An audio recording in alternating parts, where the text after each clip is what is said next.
All right, so we have the next topic here, separation of mixtures. Now, one may want to ask, why didn't they say separation of elements? Why didn't they say separation of compounds? Now, this is because mixtures contain two or more substances that are physically combined together, right? Remember I said mixture is under impure substance. I had said that earlier. And impure substances can be separated via physical methods, right? So we have different methods in which a mixture can be separated. So for the fact that they are physically combined together, if I must separate them, I need to go through the physical methods. Substances that are chemically combined, right? If you must separate them, you go through the chemical methods, right? But we're not going to be looking at that on this particular syllabus for JAMB. JAMB specifically said separation of mixtures. Now we have different physical methods to separate mixtures. We have the first one, evaporation. We have crystallization, filtration, sublimation, magnetization, distillation, and also we have chromatography, right? Now let's quickly run through this. Now, when do we make use of evaporation? Now, I'm not just going to be defining or detecting this for us. I want us to know the principle behind each operation. When do we make use of each particular physical method? Now, in evaporation, for you to make use of evaporation, we said it's a method used to separate components of soluble solid from liquid. I'll give you an example. Salt, if you add salt into water, salt is a solid, right? The moment you add salt into water, it forms a salt solution. So for me to actually separate that particular solution, I subject it to evaporation, right? This is what we call evaporation to dryness. Now, you bring a salt and put it inside water. That salt is going to be soluble.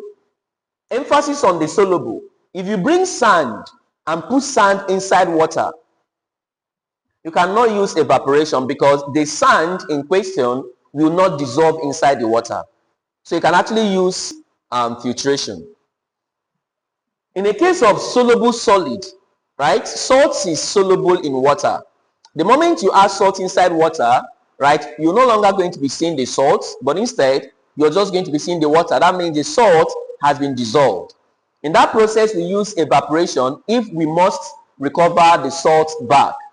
So we said, when do we use evaporation? We use it to separate dissolved solid from a solution. Example, sodium chloride in water. Okay? Now, sodium chloride in water, once you heat it, if you heat it consistently, the water evaporates. Once it gets to 100 degrees Celsius, all the water will evaporate, leaving behind the salt. All right? So that is how we separate salt from water. Right? Now we have crystallization. Crystallization is very similar to evaporation. The only difference is that in crystallization, the solid in question, right, will not be able to withstand heat. Remember, in evaporation, you're going to heat the water and the salt such that the water will evaporate, leaving behind the salt. There are some salts that when you heat it too much, the salt evaporates with the water. So at the end of the day, you lose the water and you lose the salt. So those salts that cannot withstand high amount of temperature when being heated, right? You cannot separate those type of salt using evaporation.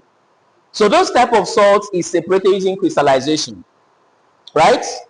Now, this is a method used to separate salt which decomposes easily.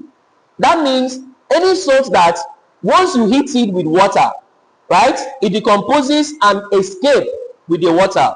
You cannot actually use evaporation to separate those kind of salt because you will end up losing the salt and also end up losing the water. So crystallization is used to separate salt that easily decomposes when heated. An example of such is copper sulfate. Copper sulfate in water, if you want to separate copper sulfate from water, this is a salt, is a solid. When you add it to water, it dissolves. If you want to separate this, use crystallization, not evaporation. If you use evaporation for this, you're going to lose the water to vapor and also lose the copper sulfate salt. All right, now what is filtration? A lot of us, we are very familiar with filtration. Now, filtration is used to separate insoluble solid. So if you add sand to water, sand will not dissolve inside the water. So in this case now, substance that does not dissolve inside a liquid is insoluble. The one that dissolves in a solution or in a liquid is soluble. In evaporation, the solid dissolved in the solution. In filtration, the solid does not dissolve. So you bring sand, put it inside water, you have sand and water, not sand solution. If you want to separate those two of them, you pour it into a filter paper. Now the filter paper will allow the water to pass through, but will not allow the solid to pass through. You have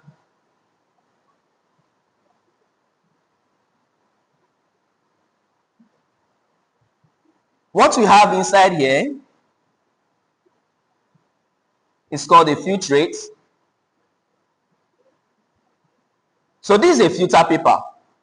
Now when you pour the sand and water into this filter paper, the filter paper being very porous will allow the water to drop inside the beaker, and that forms the filtrate. Right? The sand, which is not going to pass through, becomes a residue. So you use filtration when you want to separate insoluble solid from its liquid. You cannot use this method for salt and water, because if you put salt inside water, sodium chloride will dissolve inside the water and will actually pass through the filter paper. So take note of that.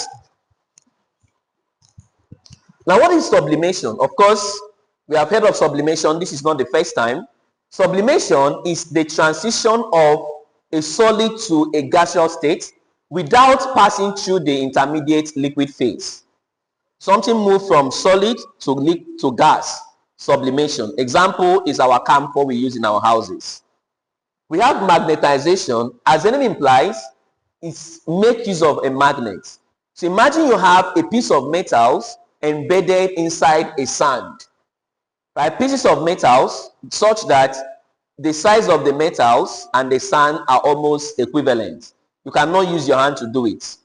So all you just have to do is to put magnets on top of the sand, and the magnet will pull up all the ions. So magnetization is used to separate magnetic materials. That is, any substance that can be attracted to a magnet, right, from other materials. Example, iron from sand.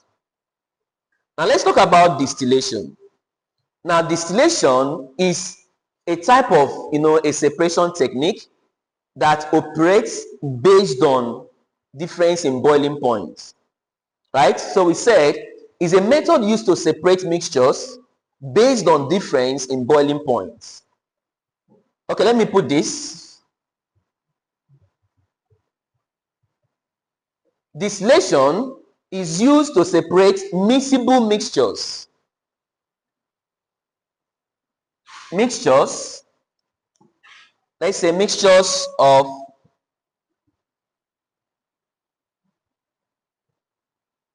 please let me add this. So read with me. Distillation is a method used in separating mixtures of miscible liquids based on difference in boiling points.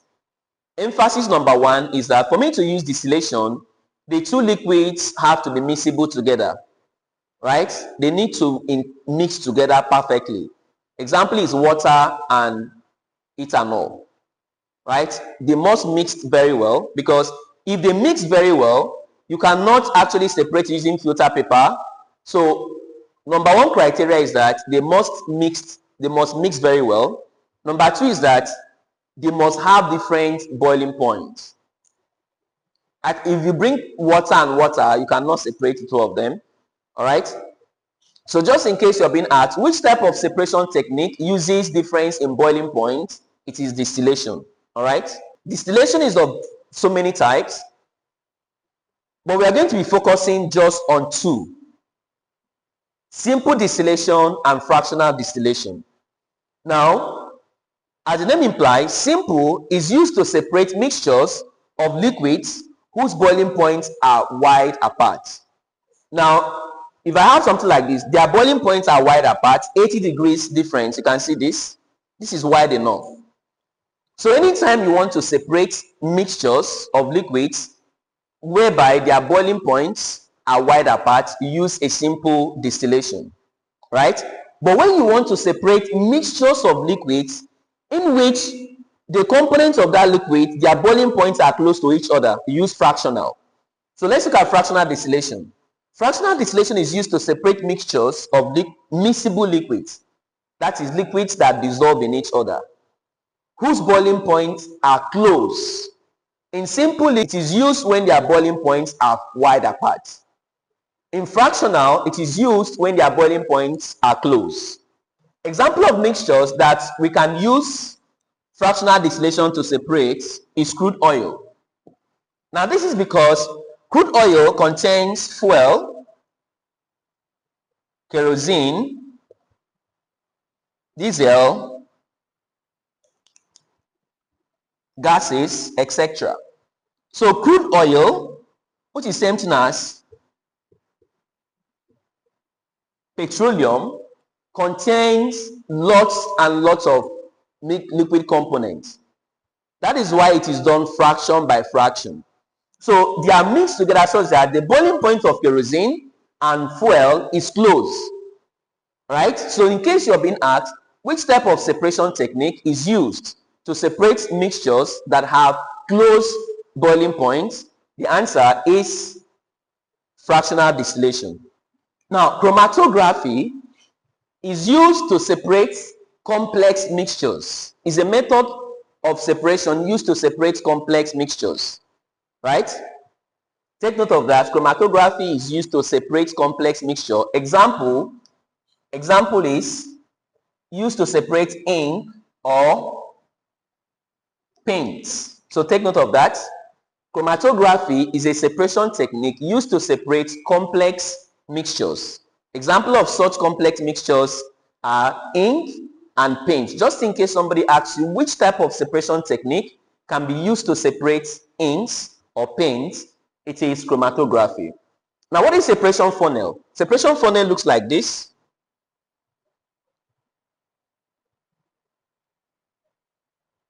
Now, separation funnel is used to separate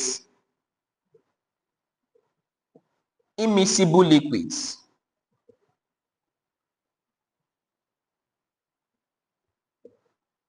Separating funnel, they are used to separate immiscible liquids. Example, kerosene and water.